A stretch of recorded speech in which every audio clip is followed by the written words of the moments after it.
High বন্ধুরা, সকলে কেমন আছো? আশা করি অনেক অনেক ভালো আছো। আমি আকাশ ঘোষ আর তোমরা আছো সকলের প্রিয় ইউটিউব চ্যানেল আকাশ ঘোষ ব্লগসে, যেখানে 8 থেকে 80 সবার মুখেই ফুটবে হাসি। বন্ধুরা, আজকে ছিল আমার বন্ধুর বৌভাতের অনুষ্ঠান।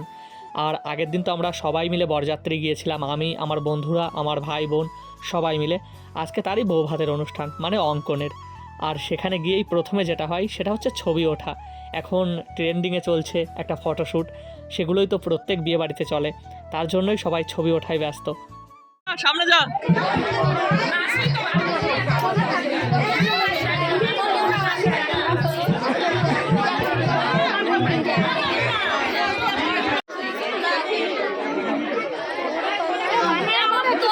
মামু, তুমি মালা দেখছো? আমি দেখে ফেলেছি। মেয়ে মানুষ একলে এই হয়, কার মালাটা কত মোটা হলো, কারটা কত চকচকে করলো। ছবি দাঁড়াও দাঁড়াও। মামনিকে নিয়ে আর কি বলবো বলো, ও এই ছেলেদের ড্রেস পরেই সব জায়গায় যেতে চায়। বাড়ি থেকে বারণ করে, তবুও কে শোনে। আর ইতিমধ্যেই কিন্তু একটা ঘটনাও ঘটে গেছে, সেটাও আমি তোমাদের সঙ্গে শেয়ার করব। চলো একদিন সেই ভ্লগটাও বানিয়ে দেবো। আর দিদা মাসি সবাই একসঙ্গে বসেছিল, ওরা এত হাসাহাসি করছিল, জানি না কী নিয়ে, একটু দেখে নাও।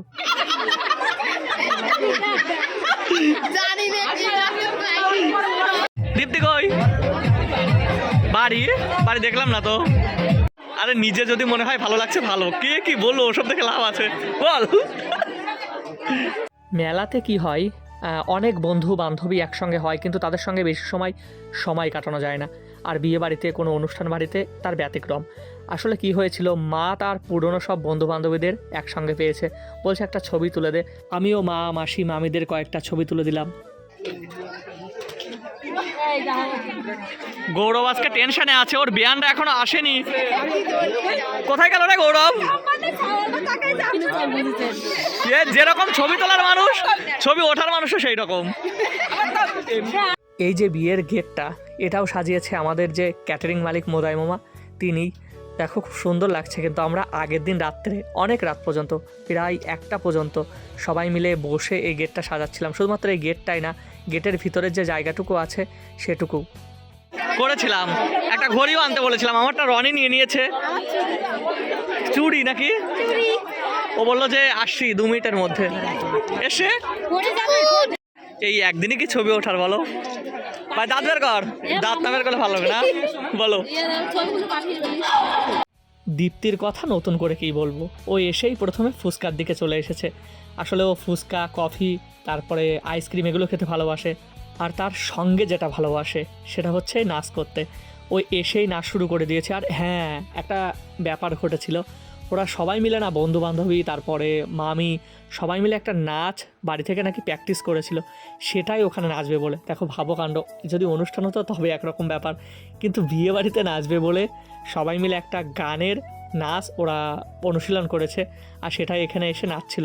খুব সুন্দর লাগছিল। ওই বরণ ডালা সাজা, এরকম একটা কোনো একটা গান, আমার ঠিক মনে নেই, যদি দিই তো কপিরাইট খেয়ে যাব। আসলে তোমরাও তো জানো যে ইউটিউবে একটা গান ছাড়া মানে খুব বিরক্তের ব্যাপার, অনেক খুঁজে তারপরে সেই গানটা বের করতে হবে, সেটাও কপিরাইট ফ্রি হতে হবে। এদিকে অর্পণ আর গৌরব দুজনে মিলে একটু নাচতে চাইছে। অর্পণ তো নাচতেই চাইছে না, গৌরব ওকে নাচাবেই। আর গৌরবদের বাড়িতে যে যাচ্ছিল তাকে এরকম ধরে হাত ধরে নাচিয়ে দিচ্ছিল।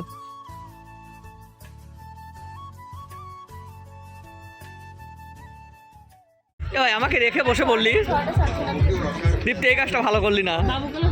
সব একসঙ্গে কে পরে এসে? হ্যাঁ পরে। আজকাল আমি একটা ব্যাপার দেখে অবাক হয়ে যাচ্ছি।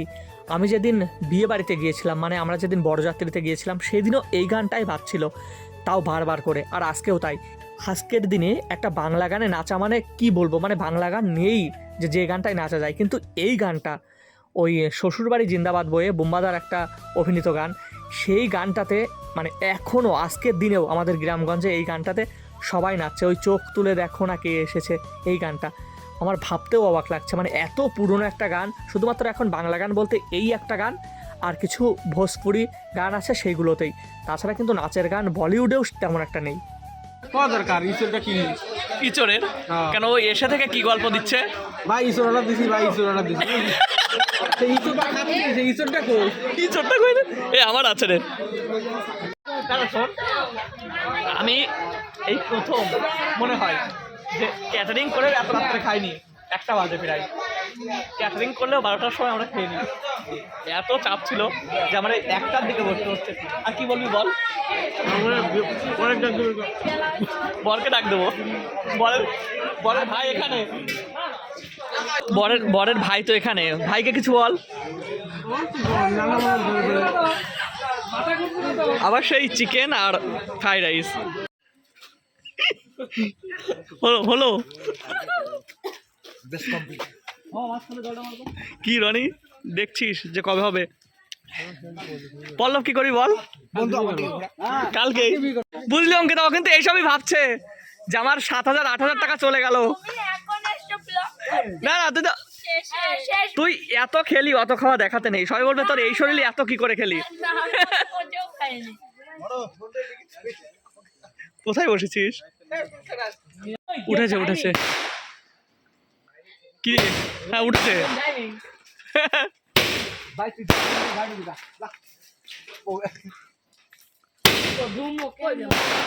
লাগছে সারা সময় আমাদের মনে ছিল না এগুলো ফাটানোর কথা।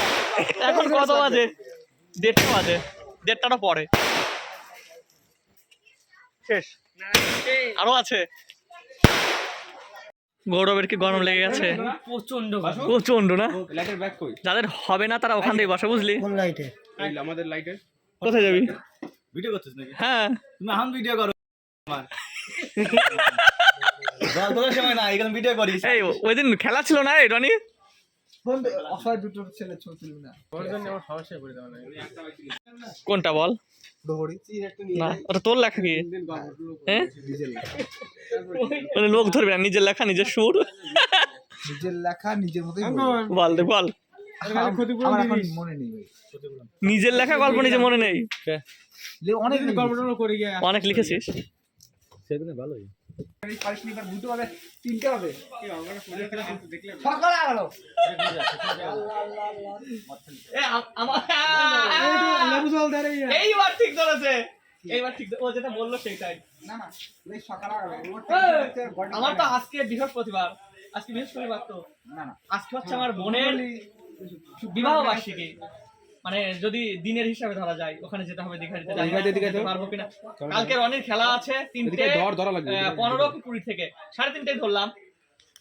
কি বলছে কি 3:30 থেকে রনির খেলা, ওটা মিস করাই যাবে না। 3:30 সময় খেলা দেখে তারপরে আমি দীঘা যেতে যাবো। তুই কি দিবি? ম্যান অফ দ্য ম্যাচ যদি হোস 300 টাকা পাবি, তার থেকে 100 টাকা আমার। ভাই খেলাটা 50 না। আজকে তুই মানে একটা বিবাহ মানে দিবাড়িতে এসেছিস, এখানে আসার পর তোর যে উপলব্ধি হলো, মানে তোর লাইফে যে বিয়ে আসবে কি না আসবে, ঠিক আছে? তুই লাইফে এটা আমি বলতে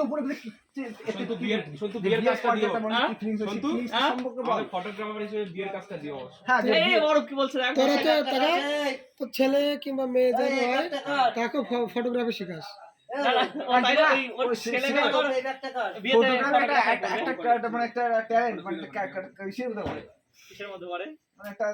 ওটা আমি ভুলে গেছি, ওটা কত পাচ্ছি না।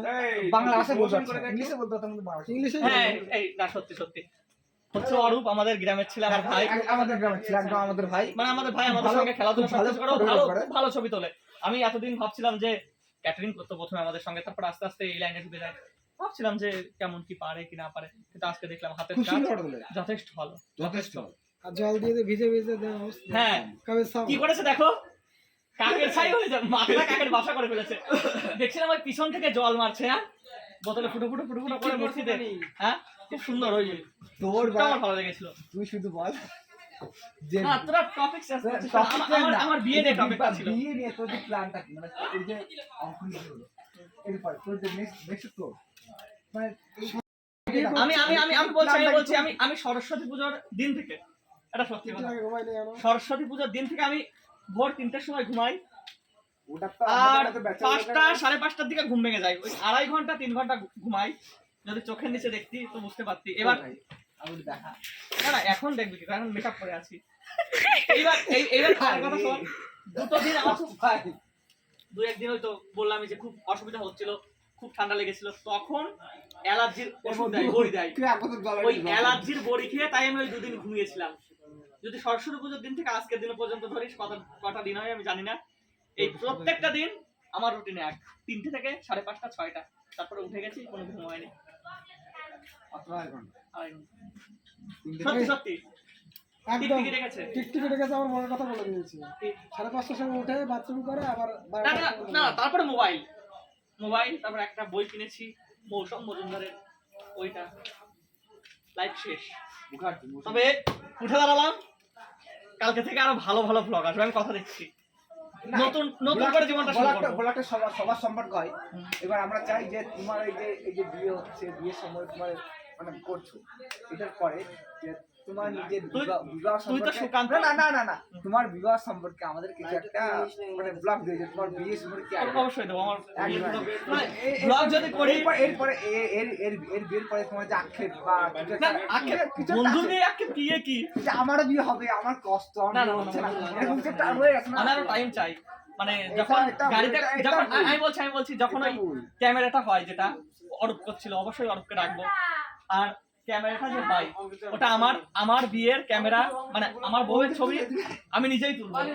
আর দ্বিতীয় কথা হচ্ছে খিদে পেয়েছে। আর দ্বিতীয় কথা হচ্ছে, যদি গাড়ি নিয়ে যাই, বরযাত্রীর যে গাড়িটা থাকবে, যেটা আমি বসবো, এটা আমার পার্সোনাল কার হবে। এই তো অঙ্কিতা, ছেলের খাবার না, বুঝলি, আমার হচ্ছে এইগুলো আড়াই পারবো। আর এখন তো যদি তুই সুকান্তর কথাই বলিস, সুকান্ত কিন্তু ওই যেগুলো কবিতা লিখতো, ওইগুলোর মধ্যে বেশিরভাগ থাকতো হচ্ছে একতরফা ভালোবাসা, মানে নিজের কল্পনা। প্রথম কথা নিজের আমি কল্পনা, সুকান্ত ভট্টাচার্যের নিজের কল্পনা। উনি তো অল্প দিন বেঁচে ছিল, খুব কম দিন। এবার তুই যখন আমাকে ঠাকুরনগর মেলায় নিয়ে যাস, ঠাকুরনগর মেলা বলতে ঠাকুরনগর যে বই মেলা হয়, তখন আমি মনে আছে আমি বিবেকানন্দের একটা বই পড়ছিলাম, আর তুই এনেছিলিস হচ্ছে গেট ধরবি, টাকা পয়সা কম নাকি, আগে দিনে 200 টাকা নিয়েছিস, এখন পাইনি, বাদ দে। তা ওর একটা কবিতা তুই আমাকে পড়াচ্ছিলি, কবিতার ওর লাইন গুলো দেখছিলাম, একতরফা ভালোবাসা সবাই নাই আবার বাড়াবে, সেই জন্যই ভালো লাগলো। ওর মতোই আমার লাইফ রাখো, ভালোবাসার মধ্যে একটা অন্যরকম একটা ফিলিংস আছে।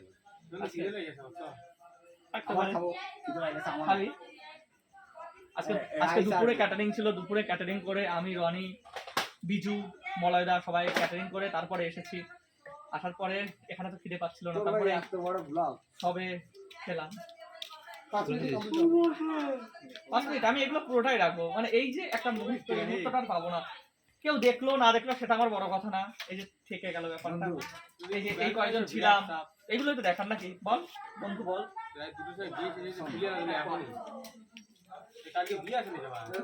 সময় পাই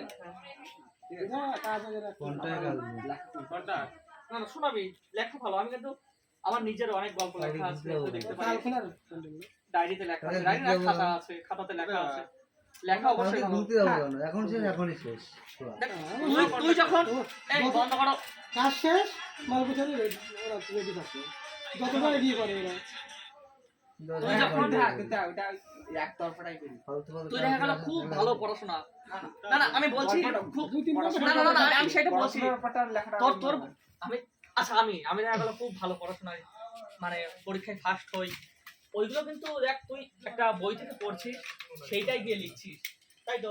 কিন্তু তুই যখন নিজে কিছু লিখতে পারবি, তখন তুই আসলে শিখতে পারবি। তুই যখন নিজে লিখবি, তখন তোর মর্মার্থ সেটাই তোর ভাবনার মর্মার্থ বা ভাবার্থ যারা বুঝবে, তখন তো সেটাই। আর এক সময় ওইরকম ছিল, লেখক তারা লিখতো, সবাই পড়তো, আর এখন ওই সেই যে ব্লগ, এটা ওটা, সিনেমা, এখন তো ওই সব চলো, আর কি বলবো, গুড নাইট। যাবি কি ভিতরে? ও কি হয়েছে? সেটাই আমি বলতে চাচ্ছিলাম, যে আমরা এই যে 4-5 জন বন্ধু আজকে এখানে জেগে আছি, এই যে গৌরব আছে, এই দিনগুলো, গৌরব আমাদের থেকে অনেক জুনিয়র, এই দিনগুলো আর আসবে না। আমারও বিয়ে হবে বন্ধু, হ্যাঁ তারপরে দেখা গেল তোর বিয়ে হচ্ছে, তখন কেউ ও চাকরির সূত্রে অন্য জায়গায় কাজ করবো না, শিখেছিস? হ্যাঁ বাঁচলামই না, এই হচ্ছে ব্যাপার। সবাই যেন সুস্থ থাকে, ভালো থাকে, এই কামনাই করে। সবাই হ্যাঁ, কেউ যেন না থাকে, আমি এটাও চাই, সবাই কাজ করে চাকরি করে সরে যাক, সবাই আমার মতো দুঃখী থাকে, এটা বল। দুঃখী কেন থাকবে? না, না তুই যতই দুঃখী থাকিস, শুধু এই দুপাশে একটু এইভাবে করে দিবি, মানুষ চোখের দিকে তাকায় না, সবাই ভাববে যে ও হাসি মুখে আছে। একদম।